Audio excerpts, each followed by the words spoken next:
দাদিমা, তুমি চলে গেলে কেন? আমাকে এখন কে গল্প শোনাবে? কে আমার চুলে তেল দিয়ে দিবে? আমাকে কে ভাত খাইয়ে দিবে? গোসল করিয়ে দিবে কে? তোমাকে অনেক ভালোবাসি দাদিমা, তুমি আমাকে ফাঁকি দিয়ে চলে গেলে কেন? দাদিমা, আজ কি গল্প শোনাবে? আজ তোমার বাবার ছোটবেলায় গল্প শোনাবো, শুনবে? বাবার আবার কিসের গল্প? বাবা কি অনেক দুষ্টু ছিল দাদিমা? সে আর বলতে, তোমার বাবা তো আমার আর তোমার দাদু ভাইয়ের বুকে ছাড়া ঘুমাইতেই পারতো না। মাঘ মাসের প্রচন্ড শীতের মধ্যেও তার বুকে ঘুমাইতে হবে। ঘুমের মধ্যেই বুকের উপর হিসু করে দিত। তাও আবার নড়াচড়া করা যাবে না, নড়াচড়া করলেই রাজপুত্রের ঘুম ভেঙে যাবে, কান্না শুরু করে দেবে। এই শীতের মধ্যে বাধ্য হয়ে ওভাবেই বুকে নিয়ে শুয়ে থাকতাম। ঠান্ডায় জমে যেতাম, কিন্তু নড়ার জো নেই, হিসু মোছারও জো নেই। বাবা তো তাহলে অনেক জ্বালাতো তোমাদের, তোমরা রাগ করতেন না দাদিমা? তোমার বাপ তো আমার বুকের ধন। মানুষ বলে না, মাটিতে রাখলে পিঁপড়ায় খাবে, মাথায় নিলে উকুনে খাবে। আমরা তোমার বাপকে ওইভাবেই বড় করেছি রে দাদু। মারিয়া, ঘরে চলো, ঘুমাতে হবে এখন। না মা, আমি আজ দাদিমার কাছে ঘুমাবো। আমার একা একা ঘুমাতে ভালো লাগে না, দাদিমাকে জড়িয়ে ধরে ঘুমাতে ভালো লাগে। আদিক্ষেতা বাদ দিয়ে তোমার ঘরে যাও। খোকা, খোকা, আমার চশমাটা ভেঙে গেছে রে বাবা। আমি যে চশমাটা ছাড়া ভালো দেখতে পারি না। মা, তুমি আবার চশমাটা ভেঙে ফেলেছ? এত রোজ রোজ চশমা কিনতে গেলে তো টাকা লাগে মা, আবার চশমা ভাঙলে কিভাবে? আসলে দাদিমা, আমাকে ধরো, আমাকে ধরো দাদিমা। দাদুমণি, ভেঙে গেল তো। আবার চশমাটা ভেঙে ফেললে দাদুমণি? রোজ রোজ আমার চশমা ভাঙলে তোমার বাবা কিন্তু রেগে যাবেন। আর একবার বাঁচিয়ে নাও আমাকে, তুমি তো আমার ভালো দাদিমা। আচ্ছা ঠিক আছে। ধন্যবাদ দাদিমা, তুমি আমার সবচেয়ে ভালো দাদিমা। রাতে মাথার কাছে রেখে ঘুমিয়ে গেছি, পিঠের নিচে পড়ে ভেঙে গেছে বাবা। কি যে করো না মা, রোজ রোজ তোমার চশমা কিনতেই কতগুলো টাকা নষ্ট হচ্ছে। সাবধানে ব্যবহার করতে পারো না? আচ্ছা, আমি আজ নিয়ে আসবো ইনশাল্লাহ।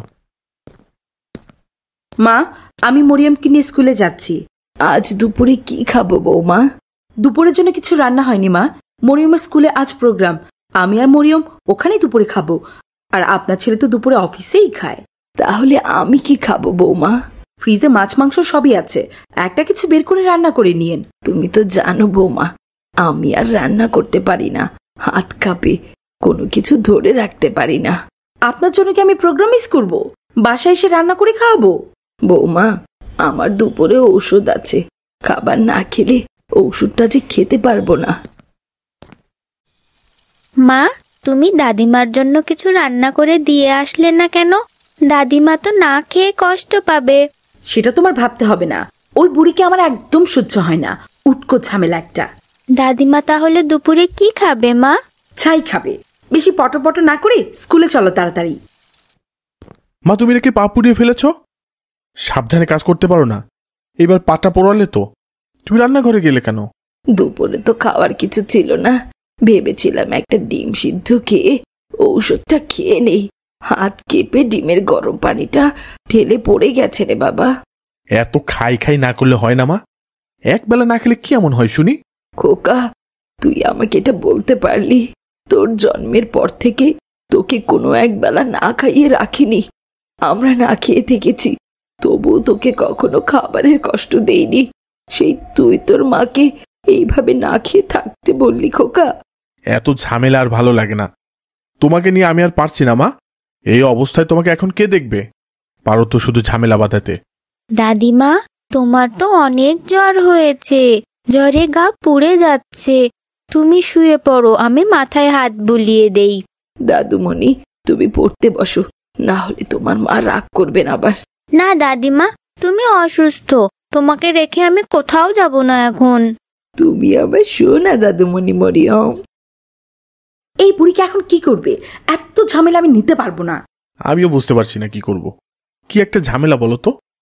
বাসায় একা একা কবে না কবে কোন বড় দুর্ঘটনা ঘটিয়ে ফেলে, আর আমাদের দোষ হয়। আমি ঠিকঠাক বাইরে যেতে পারি না, নিজেদের মতো চলতে পারি না, এক্সট্রা একটা টেনশন। তুমি বুড়িকে বৃদ্ধাশ্রমে দিয়ে আসো। হ্যাঁ, সেটাই ভাবছি। আমারও ঝামেলা আর ভালো লাগছে না। রহমান সাহেব ওনার বাবাকে বৃদ্ধাশ্রমে দিয়েছেন। ওনার সাথে কথা বলে দেখি কোথায় কিভাবে দেয়া যায়। যা করার তাড়াতাড়ি করবে, আমি আর ওই বুড়িকে দেখতে পারবো না বলে দিলাম। আরে চিন্তা করো না তো, যা করার খুব তাড়াতাড়ি করব। মা, তোমার শরীর এখন কেমন? এখন কিছুটা সুস্থ। তুই আজ অফিসে যাসনি খোকা? না, তুমি রেডি হয়ে নাও। কেন খোকা, আমাকে নিয়ে কোথায় যাবি? কতদিন তোর সাথে বাইরে যাই না খোকা। আমরা তো বাসায় থাকি না মা, তোমার একা একা থাকতে হয়, কখন কি হয়ে যায়। তাই সিদ্ধান্ত নিয়েছি তোমাকে বৃদ্ধাশ্রমে রেখে আসবো। খোকা, তুই এটা কি বললি? তোর মাকে তুই বৃদ্ধাশ্রমে রেখে আসবি? কি বললি খোকা? তুমি রেডি হয়ে নাও মা, বাইরে রিক্সা অপেক্ষা করছে। আমি তোর কাছে এত বড় বোঝা হয়ে গেলাম খোকা। তোর মনে নেই খোকা, ছোটবেলায় আমার একবার অনেক অসুখ হয়েছিল। তোর বাবা আমাকে হাসপাতালে ভর্তি করালেন। 2 দিন হাসপাতালে ছিলাম। এই 2 দিন তুই সারাক্ষণ আমার শাড়ির ওড়না জড়িয়ে ধরে অঝরে কেঁদেছিলি। যখন 2 দিন পর হাসপাতাল থেকে আসলাম, তুই আমার গলা জড়িয়ে ধরে 2 ঘন্টা কান্না করলি। আমাকে বললি আমাকে ছেড়ে আর কোথাও যেও না মা। আর আজ তুই নিজেই আমাকে তাড়িয়ে দিচ্ছিস বাবা। মা, আমাদের অনেক ঝামেলা হচ্ছে তোমাকে নিয়ে, তুমি বোঝো না কেন? আমি তোর ঝামেলা হয়ে গেলাম খোকা, এটা বলতে তোর বুকের ভেতরটা কাঁপলো না? তাড়াতাড়ি রেডি হয়ে নাও তো। বাবা রে, তুই আমাকে তোর কাছ থেকে দূরে সরিয়ে দিচ্ছিস, আমার দাদুমণির কাছ থেকে দূরে সরিয়ে দিচ্ছিস। খোকা, কিভাবে করছিস এটা? এত কথা বলার সময় নেই তোমা, তুমি বেশি কথা বলো। এখনই চলো মা। আমাকে ছেড়ে যাস না বাবা, তুই আমাকে ছেড়ে কিভাবে থাকবি? এখন তোর মাকে ছাড়া তোর কষ্ট হবে না থাকতে খোকা? বাবা রে। দাদিমা, দাদিমা, দেখো আমি প্রথম পুরস্কার পেয়েছি। কি ব্যাপার, দাদিমা কোথায়? মা, দাদিমা কোথায়? দাদিমা আমার পুরস্কার দেখলে অনেক খুশি হবেন। তোমার দাদিমা চলে গেছেন। কোথায় গেছেন দাদিমা? তার কোনো এক আত্মীয় আছে সেখানে, বলে গেছে আর কখনো আসবে না। কি বলছো এসব মা? দাদিমা আমাকে রেখে কখনো যেতে পারে না, তুমি মিথ্যা বলছো মা। সত্যি সত্যি চলে গেছে, বলে গেছে আমাদের নাকি তার পছন্দ না, আর কখনোই এই বাসায় ফিরবেন না। দাদিমা, তুমি চলে গেলে কেন? আমাকে এখন কে গল্প শোনাবে? কে আমার চুলে তেল দিয়ে দিবে? আমাকে কে ভাত খাইয়ে দিবে? গোসল করিয়ে দিবে কে? তোমাকে অনেক ভালোবাসি দাদিমা, তুমি আমাকে ফাঁকি দিয়ে চলে গেলে কেন? চলো মা, আমি তোমাকে গল্প শুনিয়ে ঘুম পাড়িয়ে দিচ্ছি। না, আমি তোমার গল্প শুনবো না, তোমার গল্প পচা। দাদিমা অনেক সুন্দর সুন্দর নবীদের গল্প বলতে পারে। যা ইচ্ছে করো, দাদির শোকে শোকে কান্না করো সারা রাত। আল্লাহ, আমার ছেলে আমাকে রেখে এক মুহূর্ত কোথাও থাকতে পারতো না। আজ 1 বছর হয়ে গেল সেই ছেলে আমাকে বৃদ্ধাশ্রমে রেখে যে গেল, একবারও আমার খোঁজ নিল না। জানি না আমার কলিজার টুকরা দাদুমণি কেমন আছে। তুমি আমার ছেলেদেরকে দেখে রেখো আল্লাহ, তাদেরকে হেফাজত করো আল্লাহ। বুবু শুনছেন? বৃদ্ধাশ্রমের সামনে একটা পাগল আপনার খোঁজ করছে।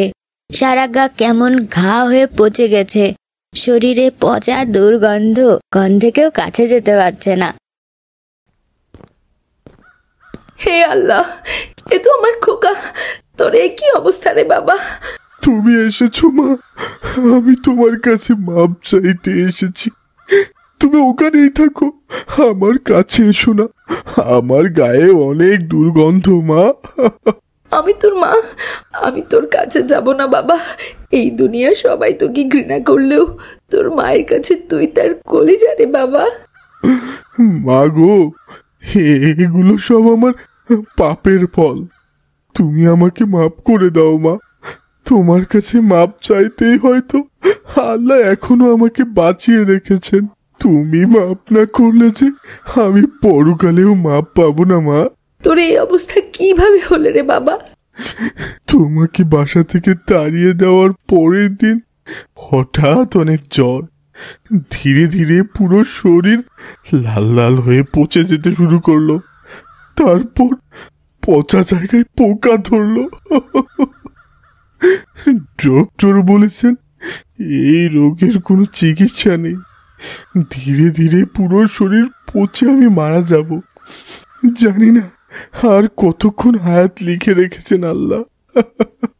তোর কিচ্ছু হবে না, তোর কিচ্ছু হবে না, আমি তোকে সুস্থ করে তুলবো রে বাবা। না মা, সে সময় হয়তো আর নেই আমার। আমার জন্মদাত্রী মাকে আমি বাড়ি থেকে বের করে দিয়েছি, বৃদ্ধাশ্রমে রেখেছি, তাকে কত কষ্ট দিয়েছি। দেখো, সেটার পাপ আমাকে ছাড়েনি। আমার এই অসুখ হওয়ার পর তোমার বৌমা আমাকে ফেলে রেখে চলে গেছে, সাথে আমার মেয়েটাকেও নিয়ে গেছে। মা, আমি এখন একা, আমার আর কেউ নেই। তুমি আমাকে মাফ করে দিও মা। তোর কিচ্ছু হবে না বাবা, তোর কিচ্ছু হবে না। ছোটবেলায় কত অসুখ হতো, তোর আমি সারা রাত জেগে জেগে তোকে সুস্থ করেছি বাবা, তোর ভয় নেই বাবা। ভালো থেকো মা, বিদায় বেলায় অন্তত তোমার কোলে আমার মৃত্যু হচ্ছে, এটাই সান্ত্বনা। ভালো থেকো মা। এটা কি হয়ে গেল আল্লাহ, তুমি এটা কি করলে আল্লাহ? তুমি আমার ছেলেকে ক্ষমা করে দিও আল্লাহ, আমার কলিজার টুকরাকে তুমি ক্ষমা করে দিও। কার্টুন বানিয়ে ঘরে বসে আয় করুন লক্ষ লক্ষ টাকা। যদি আপনার একটি ল্যাপটপ অথবা কম্পিউটার থাকে তাহলে আপনিও বানাতে পারেন আমাদের মতো মজার মজার কার্টুন গল্প। আমাদের রয়েছে cartoon making zoom live course. এই কোর্সটির মাধ্যমে বানাতে পারেন ইসলামিক গল্প, রূপকথার গল্প, ভূতের গল্প, টুনটুনের গল্প সহ সব ধরনের কার্টুন গল্প। কোর্স ফি জানতে নিচে যে কোনো লিঙ্কে যোগাযোগ করুন। মজার মজার সব ইসলামিক কার্টুন পেতে আমাদের চ্যানেলটি এখনই সাবস্ক্রাইব করুন আর পাশে থাকা বেল আইকনটি প্রেস করুন।